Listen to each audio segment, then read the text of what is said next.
Let's make my vegan and gluten-free chocolate cupcakes. These are moist and absolutely delicious. Gluten-free vegan baking can be tricky. Oftentimes you get really dry result because of either the flours that you're using or the recipe. Gluten-free vegan can lead to a lot of dryness because there's no gluten holding all of that moisture together. To counteract all of this, we add a lot of air to the batter just before baking. We also add a lot of moisture and fat. Sometimes I also bake by putting a parchment sheet on top of the batter to reduce the moisture loss during baking. There are 4 ways you can add a lot of aeration to the batter just before it goes to bake. One is to add some citric acid to the dry ingredients. The citric acid will immediately react with the wet ingredients when you mix the batter and add a lot of air to the batter, and then you immediately bake that batter. You can also use aquafaba. You can whip up some aquafaba to make nice peaks and then fold all of that aerated mixture into your batter and then bake. You can also add some vinegar in the middle of the batter and then sprinkle baking soda right on top, and then they both will start reacting and you fold all of those bubbles into the batter.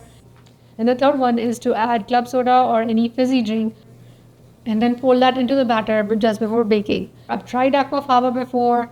I haven't liked the inconsistent results with aquafaba. I've tried citric acid before. I've also tried baking soda and vinegar, but the baking soda also tends to add a little more of the baking soda flavor to the baked goods.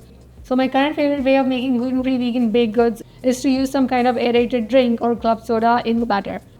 I replace some of the liquid with the club soda, and this gives fabulous results every single time.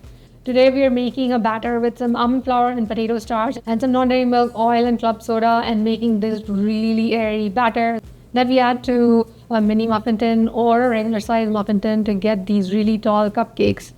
If you're using old muffin liners, don't forget to brush them with oil before adding the batter. That way they will release much more easily. You want to do this with gluten-free vegan baking because the cupcakes are a bit more delicate than your regular cupcake, so you don't want to be struggling to remove the cupcake liner and then destroy the cupcake in the process. So definitely oil your cupcake liners if they're pretty old.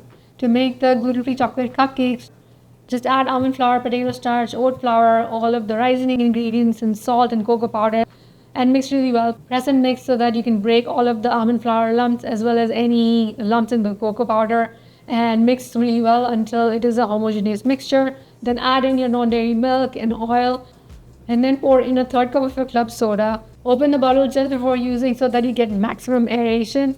Then mix and make into a batter. If the batter is not flowy enough, add in another tablespoon or so of club soda and mix in. Then scoop this batter using a cookie scoop or a large spoon into your lined muffin tin and then bake. This batter will bake really quickly, 11 to 12 minutes for a mini cupcake and about 16 to 17 minutes for a regular size cupcake. Test with a toothpick in the middle and then remove them as soon as they're done. You don't want to overbake these cupcakes because 1, gluten-free, 2, it's chocolate. Everything is going to dry out as soon as you overbake it. Even if you do dry them out a little bit, brush them liberally with some simple syrup and then frost them with a nice moist frosting and everything will be fine. You can put some whipped coconut cream frosting on top or a buttercream frosting, or use my chocolate cream frosting, which uses just 3 ingredients: some chocolate chips, coconut cream, and sugar. Just melt the coconut cream and sugar, then add your chocolate chips and whisk it all up. Let it stiffen in the fridge for a little bit, then pipe it however you like. This frosting doesn't need too much sugar, but it still stays put really well at room temperature as well. Let me know in the comments if you tried these chocolate cupcakes and how they turned out. Also, let me know your favorite method to add some air to your gluten-free batter before baking. Also, don't forget to review this recipe on the blog. Also, please subscribe to my YouTube channel, and I'll see you next time.